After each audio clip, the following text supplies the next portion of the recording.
Okay, in this video we're going to look at the strength reduction method.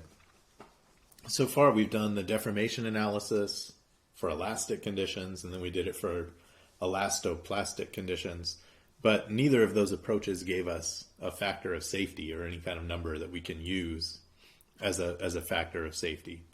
So what we're going to do now is use this strength reduction method to try and get the factor of safety using the finite element analysis. And you might be wondering, how do you do that? Well, what we do is systematically reduce the shear strength of the soil by a strength reduction factor. And what that means is we we divide the cohesion and the tangent of the friction angle by the strength reduction factor, and then do the simulation and figure out how much deformation has occurred. And based on that amount of deformation, we can figure out when the model is right on the verge of equilibrium. And if we set the strength low enough that there's really quite a bit of deformation and the model is barely stable, what we've done is really found the amount of shear strength that would be required to give us a factor of safety of 1. So basically the shear strength is equivalent to the equilibrium shear stress in this case. So we'll repeat the finite element analysis over and over again for different values of the strength reduction factor and set a deformation threshold that we will use to assess when the material model has actually reached this condition of equilibrium. So here's how to do it. You can go to Analysis, Project Settings, and then at the very bottom you see Strength Reduction. You can click this button right here to say Determine Strength Reduction Factor. And then there are a couple things. You could put in an initial estimate of the factor of safety. If you think you know what the factor of safety is, you could put it in there. That could save you some time because if you make a good initial guess, it won't have to iterate as many times. And it can take a while to run these simulations, as you'll see. Then there's also a tolerance.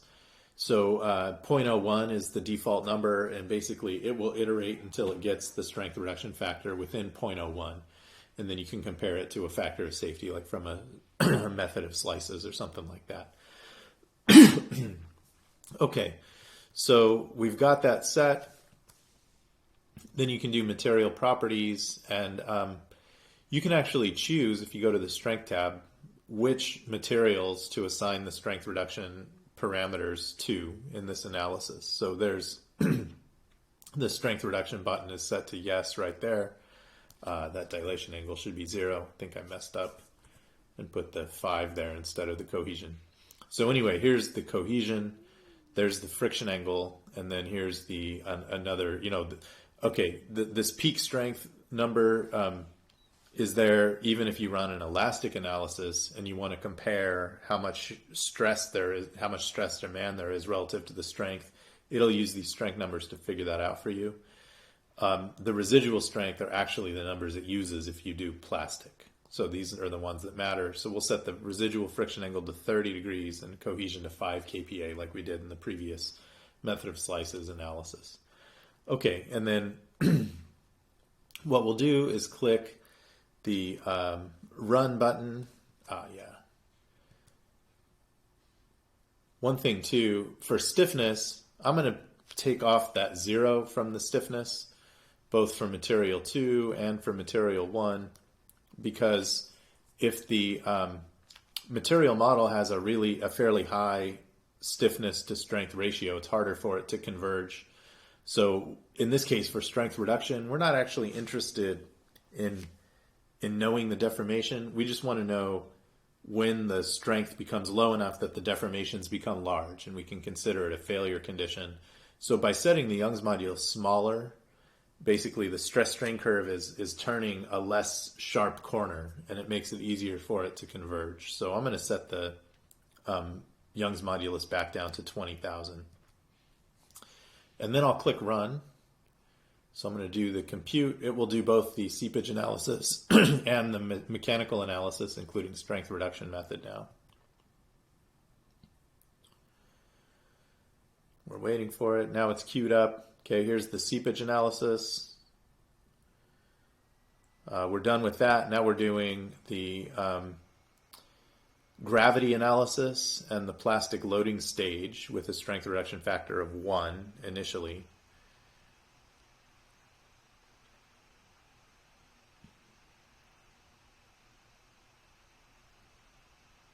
Okay, and we're done with that. Okay, now it's moved on to the strength reduction analysis. You can see that the strength reduction factor has been set to 1.6.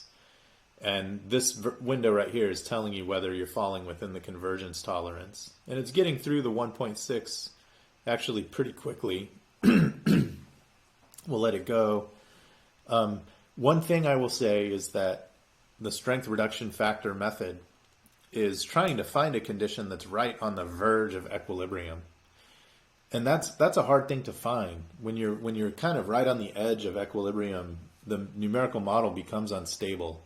So if you guess a strength reduction factor that's too big, it may not even converge, and then it will really bog down and run slowly. So now we're up to 1.9.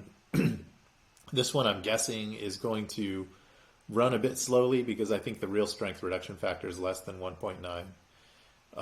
So you'll see this. The number of iterations is going up, and if it really struggles to converge, it may eventually have to reach this maximum iteration threshold of 500. And what that means is not that you have a converged solution. It means that the analysis is given up. Like you just can't get equilibrium, and so we're going to give up and just move on. So this analysis may take a while. What I'm going to do is pause the video because oftentimes this takes more than 10 minutes, and I don't have that much to say. So let me just go pause the video, and I'll come back when it finishes, and we can take a look at the results.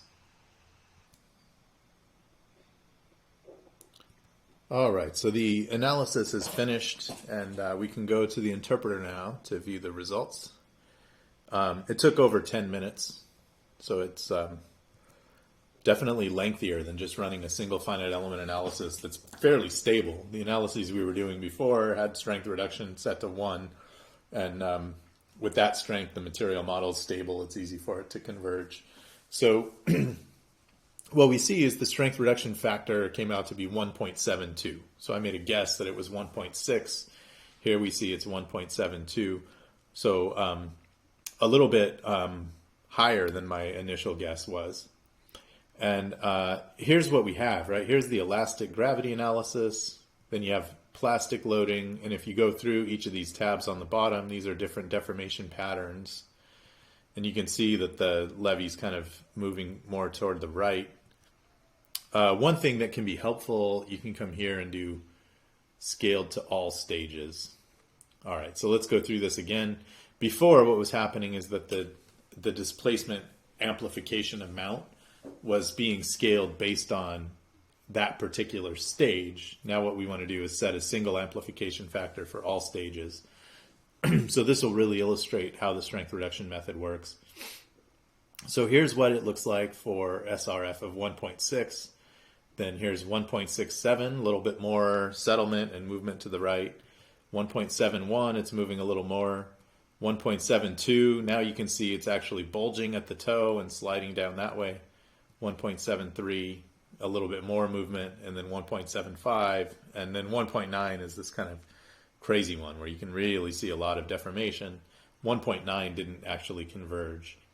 So there's not a big change from 1.71 to 1.72 to 1.73, but we just set the displacement threshold so that this 1.72 happened to cause it to exceed that threshold, and this is the critical strength reduction factor. All right, now you might be wondering, and the other thing too that is useful, you can come in here and plot, let's see, you could plot shear strain or major principal strain, and you can see clearly that there's a fairly circular arc where the strains are maximum. Here's 1.73, 1.75, 1.79. Now you can really see like this kind of almost circular failure surface. So let's go back and look at our method of slices. I think this was it. Yeah, so we did this one for the transient seepage analysis previously in a previous lecture. And if we come over here and look at the critical failure, it had a factor of safety of 1.65, and it failed along this arc right there, just like that. So we compare that with the strength reduction method, and here's 1.72, and you can see it's failing along a very similar arc, right? The peak shear strains are highest right in that region. So you might be wondering why we would do the strength reduction method when, if you recall, this method of slices only took like a fraction of a second to run, maybe more than a second, but definitely it was really quick. And we got a result that's 1.652 for the factor of safety. And this now is using Spencer's method. I updated a few things so that it would give us the right numbers there. Strength reduction method took over 10 minutes, and it gave us something that's actually a little bit higher, probably slightly less accurate. I think that the real factor of safety probably is closer to 1.65.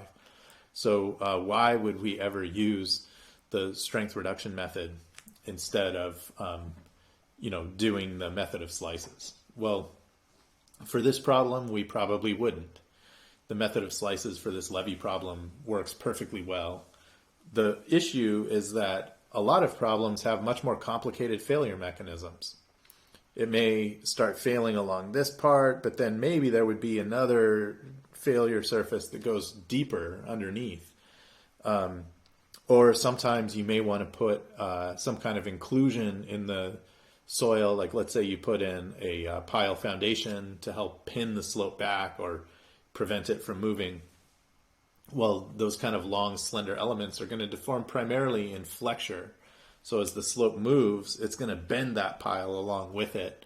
It's not possible really to include that in a rational way using the method of slices. People do it. They'll put in a reinforcing element and assign some shear strength on that interface, but it's really hard to get that right since it's not really going to fail just in pure shear, right? The pile's going to bend and flex, and you could do that here using the strength reduction method. So I guess the key benefit is that you don't have to presume that the critical failure mechanism is happening along a predefined circular or non-circular slip surface. Well, of course, Slide does a lot of searches and it'll find the critical one, but the failure mechanism often is more complicated than that. You can actually get a lower factor of safety using the strength reduction method. Another common use of strength reduction method is when we model shear strength as a random field. And we'll talk about this more when we get into the reliability part of the course.